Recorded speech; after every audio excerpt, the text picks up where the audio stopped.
Contractors tell 6 News they're getting hundreds of calls every day from people who need help after the tornado outbreak last month. 6 News' Johan Marin shares how they're handling that higher need in our community. It's been nearly 2 weeks since the April tornado outbreak. We'll chalk those. Home repair businesses like Home Pride Contractors are working hard to clean up storm damage. We've seen definitely an increase in calls regarding storm damage, which isn't unusual.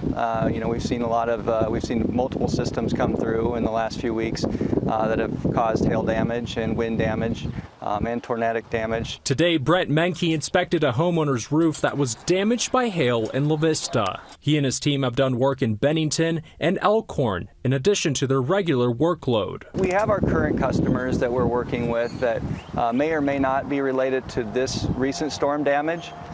They may have damages that occurred from last season that we're out inspecting or we're already contracted to do those repairs. Dave Vochtman, a local builder with the Metro Omaha Builders Association, is also busy. He's been helping people who recently bought homes that were then affected by the storm. Very clearly, a lot of the buyers to the south of our neighborhood in Ramblewood and some of the other areas have had significant impact. Despite the increased need in the community, Menke and Vochtman believe they're handling it well. When we see an increase in calls, we tend to allocate some of our personnel to receiving those calls and taking those calls. Metro Omaha Builders Association is going to be meeting next week with City Council to see what we can do as an organization to help buyers get rebuilt quicker.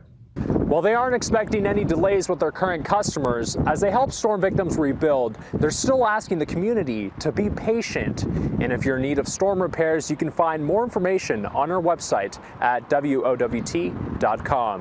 On your side, I'm Johan Marin, 6 News.